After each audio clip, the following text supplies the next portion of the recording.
Hey guys, welcome to the channel. It's Adam and ND72. So today, it is that time of year again for the Altima 600. So we raced it earlier, I think like 6 months ago, earlier in the year, with our good old faithful Nissan Altima V6. So now we're going to start getting it ready for the event. The event is at Braden Motorsports at the Freedom Factory. So this event, if you don't really know, basically what we had last year was 60 Nissan Altimas. They have to be completely stock. You can't modify tires, motors, nothing. It has to be stock suspension, stock everything, and you race around the track. We went probably halfway of all these laps before we got crashed out, and we did some damage. We're hoping to do better this time. But what we have is we have roughly 3 days. More or less, I have to work every day. 3 days to try to get this Nissan Altima ready. I haven't been running it. I haven't been doing nothing. And as you can see, it's inside of one of my properties, and the cover's ripped off. So let's kind of see the damage. This ran when it ran when it was parked. So as of right now, I know I need a battery, but we're hoping that's it. So we're gonna try to fire it off and try to see what little maintenance we need to do, because we also need to get my ML55 ready to tow this bad girl. Because if you remember the shenanigans from last time, I want to have my own tow truck, tow vehicle, just to be a little bit more comfortable and safe and save some money. Let's see if we can fire this bad girl up. Remember, it's been sitting for about 6 months. Nothing done to it. So unfortunately, since this side was down, it did get the steering wheel muddy. It got leaves in there, kind of effed up my carbon fiber seat, which I'm a little bit effed about. But hopefully it'll still fire up. So we got the hood popped. The hood latch is bad. Now, we did already throw my Mercedes battery that's actually smaller than that one, but that one wouldn't jump start it. So I need to tighten down some terminals, and then we're going to actually try to fire this bad girl up. So also the goal of this is not to have to really spend any more money on this car, because most likely after this race I'll probably be selling the car, or it might be a little bit junked. So I don't want to put any more money in it, so we're trying to do it on a budget. I will have to get a ratchet strap for this, but let's see if this thing will even fire up, because we did so much maintenance to it before we parked it. Also, if you guys remember, it has a new strut on the right hand side. I have the left one right there. If I have time, we'll put it in, but I doubt it. Alright, here's the magical key. Yeah! Where's the hole? I usually can find holes. Alright, we got power, shut the radio off. Fired right up. These are so quiet. And remember, we have one muffler cut off, but it seems okay. We're going to let it sit for a while, because if you remember, we did push in the radiator a little bit. You could kind of see a little bow. There are ants all over this. I could hear some sort of vacuum leak, but that might not matter too much. I could definitely hear one. Let's look around a little bit.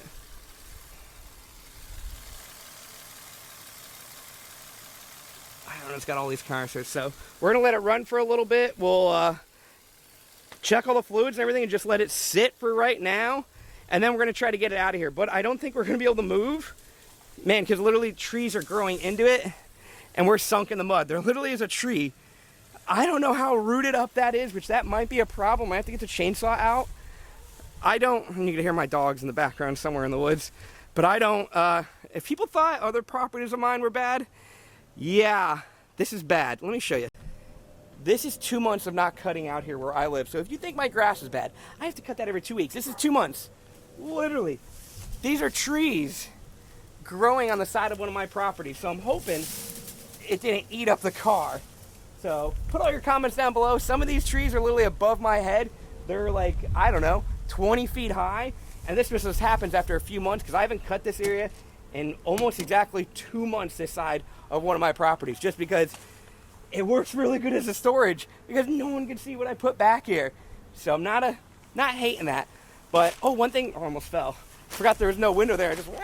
One thing, my mirror on the other side, I do got to fix that.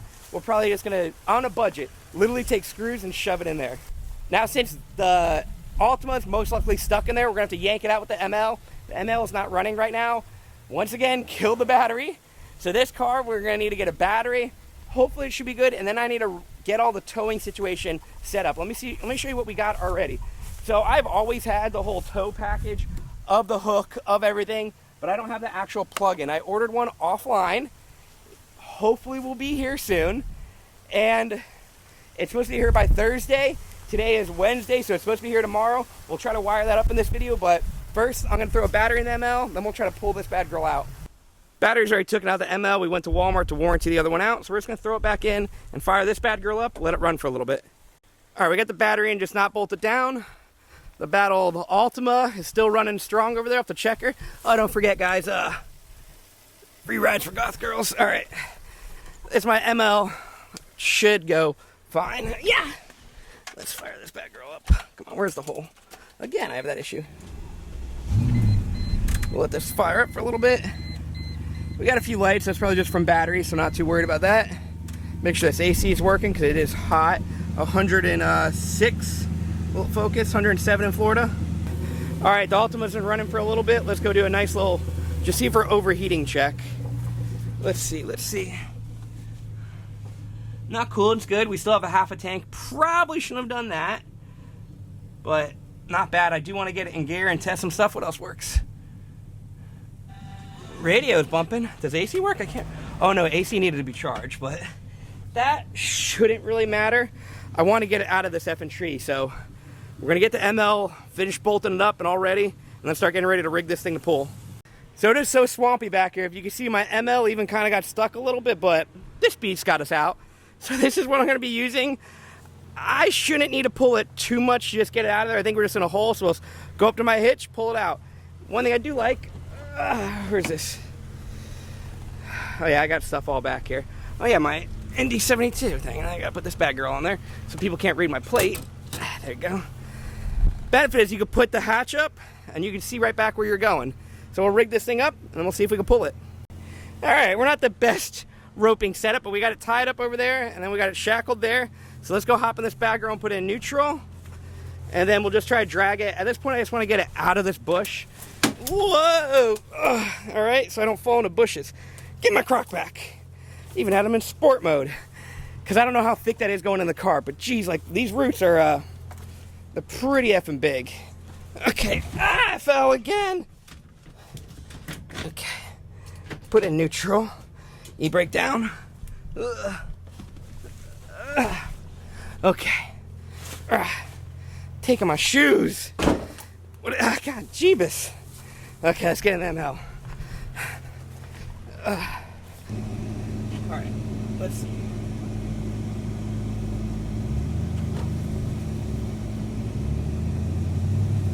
Well, that thing is in that bush.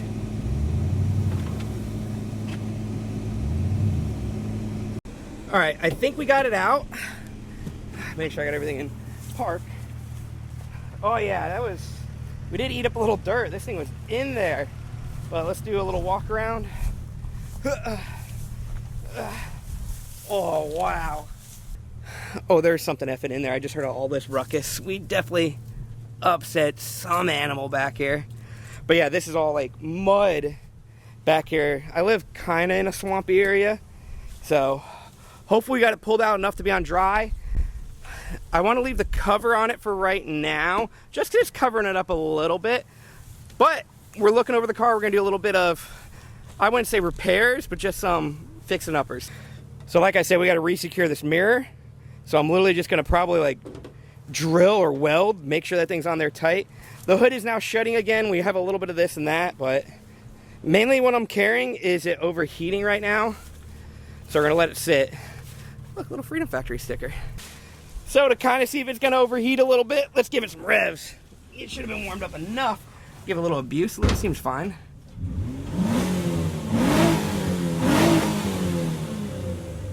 Not bad. Oh, I smell smoke now, though. Oh, no, I'm locked in. Oh, wrong cable. All right, a little smoky, but let me put you back there.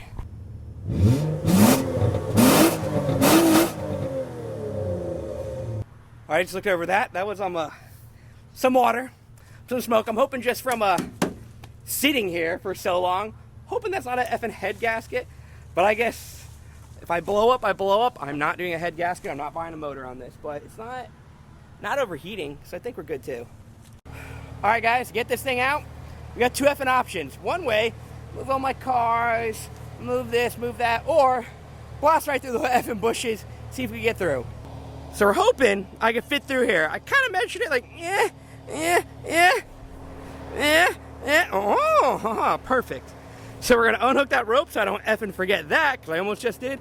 Try to drive this bad girl out, because over here I'm hoping I'll be okay. All right. I'm getting a little bit old. Okay, we're in this bad girl. Let's go with the full race mode. So hopefully it could go through that. I don't know. We'll see if I start spinning, then I'll just stop. But oh, damn it, we already did spin. Is it that effing muddy in here? This is gonna suck. Let's see.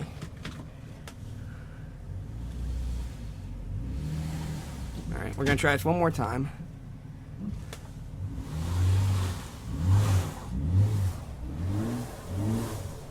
Dang, we're already stuck. All right, new goal. Try to pull this out enough, like maybe on harder ground, because maybe it's just too muddy. So we got the F&ML. Can you see the Altima in the back? No, you can't. I'm gonna have to do one thing at a time. All right, ML way wider, so we're gonna put that mirror in. Will this work? Oh yeah, fancy, huh? I'll give us like a few inches, because we're having trouble, we're getting it, but not by much. Okay, got her out. That's where she killed all the grass. And you can just see, like, we were spinning. I had to put one of these to get traction. But we got this bad girl out with no damage, so I think we're good. The tranny's kind of working. You can definitely see some of the old rub marks we got from her, but door shuts. Not bad for right now. And temperature, still pretty good. All right, we definitely upsetted wildlife. Holy crap. Did you see the ants? We're gonna have to get some ant killer. And then I got all these extra parts there. We're definitely gonna need some ant killer in there to take care of that bad girl. So if you remember, this is the damage we took where we destroyed a lot of suspension parts. So it's probably not gonna handle perfectly. Hey, look, a kitty. But we're not gonna do nothing about it. It's not rubbing the tire, it's nothing like that. Maybe if I'm really crazy, I'll get bored and hammer that out or in, but it's good for effing me. One thing I did forget, I do need to get another lug nut, because that one came off. Oh man, I'm forgetting a lot of the stuff we did. There's a doggy. Ooh, hood's a little warm. But yeah, this paint job's holding up too. Granted, it was covered, but we got a few things to do. All right, guys, it's about to storm out here, so we're going to try to do this one kind of quick. So what we got is we got to rig up the ML to be able to read the trailer lights and the trailer hitch and all that stuff. So I got this as a factory wiring harness I got off eBay. So from my understanding, there's two kinds of these. There's one that come with the black box and other ones that don't, because Mercedes had a problem with the black box at one point. So they wired this up and kind of put a resistor in there. So these are supposed to plug right in. So let me show you a few things. So you come over to the passenger side and then you got these little flaps. So they go right in and they got two clips right here. You pop them out, and then if you put your hand up here, you'll find this plug. This is what plugs directly into that harness. Now, right behind here is the mounting piece. So you just take, I'm gonna break mine off. All right, so since I bought the kit off eBay, well, not the kit, but the used stuff, it came with the hardware. So once you remove this plate right here, you have a similar one over there. You have two pre-drilled holes right there. It bolts right up, and then it kind of sits here. What I like about this was pretty cool. So when I go off-roading, it still is kind of a smooth, like it's not hanging all the way down. So hopefully I never really rip that off. Then now we just need to route the, grab it. We need to route this wiring setup. It looks like, so I have to get into here. So there's holes, if you could see them, right, where are they, where are some holes? I know there's some way to get it in here. I'm gonna have to look around. There's some holes, like, I think I just got it covered in mud over there. I think my holes are just covered in mud. So I'm gonna clean up the holes, and then it should come right up into here. All right, we just blasted a crap load of mud out of there. And now, if we could see, right here, there's a little grommet I can pull out. All right. There you go. Pull that grommet right out. And then now, my harness, which look, he literally has the same grommet, will go right in there. So I'm going to throw this in the glove box just because you never know when you might need something like this. But literally, these bolt right up. Get the factory one. It's so easy. You don't have to do any wiring. So now, I'm going to sneak this through there and shove that grommet. See, the best way to get it in there is. All right, so we got the wire through now. So now we're just going to plug it in. One thing I did notice, we're going to mess around with this. I got to zip tie this up somewhere. So we'll just get a few zip ties and zip tie the cable up, because I don't know of a good way to route it or anything like that. I'm also thinking I might have supposed to go on up through here with it, but that should be okay. I'll just zip tie it up, And then, like I said, this just plugs right in, and then you put your cover back on.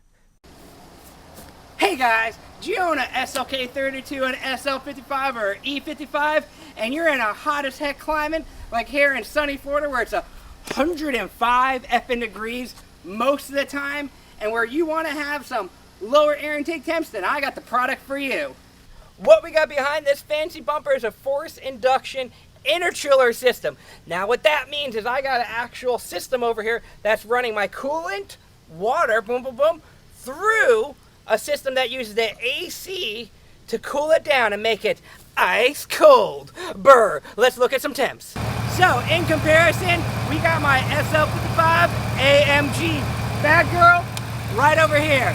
Now what this car has done to it, just mod related, are carefully tuned 92mm throttle body and some fancy needs, wings, ported surge tanks and crossover pipes. And let's go look at those temps. All this has for cooling is a split cooling system and a teeny little reservoir. Let's see what those temps are. Look right there, this Bad Girl, you have 122 Fahrenheit air intake temperatures. It is 101 degrees out right now, and this one is pushing out 20 degrees above ambient. That is not bad, that's not good. Usually a car that we just ran around is gonna be steady at 120 degrees over. Now let's go look at the interchiller system from forced induction. Now in the forced induction interchiller system, the mods are stacked pulley, 65mm, 178, some crossovers, long tube headers, a lot more go fast, a lot more power mods. Let's see what these temps are. I got a sneaky suspicion they're gonna be a little bit lower. Now let's look at those temps. That is 45 degrees. You hear me? 45 degrees air intake temp when it is well over an effing 100 degrees out here in sunny Florida. That is astronomically good. And all these cars are just sitting out here heating up in nice Florida sun. So as you can see there's a huge difference on a daily driven car that we just drove around. Both these cars came back, parked them. There's a huge difference. Now I'm not saying it's cold outside at all. It is over 100. This SL55 is 20 degrees above ambient, which is kind of normal. And then the SLK with the forced induction interchiller system is way below ambient. And where that helps you out is if your ambient temperatures, or if your starting temperatures are way below ambient, that means when you do the pool, it will still climb up maybe 60 or 70, but you're starting from so much lower. So this kit is working great, and this is only the Stage 1 kit. They make a Stage 2 that is even better. So if you have an E55, SL55, SLK32, C32, the list goes on. They have kits out there for you. You could use universal kits on any car that has a liquid air intercooler system, or they have a couple pre-built kits for Trackhawks, for Hellcats, for some SLA stuff, tons of stuff out there. And if you want to save some cash on those, you go down there and put a coupon code ND72. That'll save you some cash. You wondering if that thing helps you out, helps me out? It does. So anyone who's watching this video, please make sure you go and use my coupon code if you're going to purchase their products. So far, I love my product. And now that we told you a little about the product, let's get back to the video. All right, so it's starting to rain a little bit here, but we got the seat adjusted, so we rocked it back a little bit so my head's not so far forward. We put some self-tappers in this mirror. We got 3 of these Bad Girls. That should be good. And also, I went in for my SLK. I got one of my wider mirrors to kind of help me see stuff in case this blows off. We got the wheel, or the battery. Well, what the heck? We had the battery tied down good, but now we're into another issue. So the other issue is with my ML. Fast story time. When I was doing my pre-checks today, the ML's front tires were low. I took it to Tire Kingdom and I told them, hey, I'm getting kind of a leak because my lift is tied up and I didn't want to deal with this. They said, all right, you got a valve stem that's broken. Perfect. Can you check all the other ones? Yep. So what happens right when I get home? The other tire's completely effing dead. Same thing. Let me show you. I told them to check them all. They said they did. They charged me $100. $100 to literally check tires and put a new valve stem, and I told them to put every one they needed. Let me show you. When I got home, this tire was almost flat, and I don't know if you can hear it, but you can literally see it's ripped. Oh, you hear it there?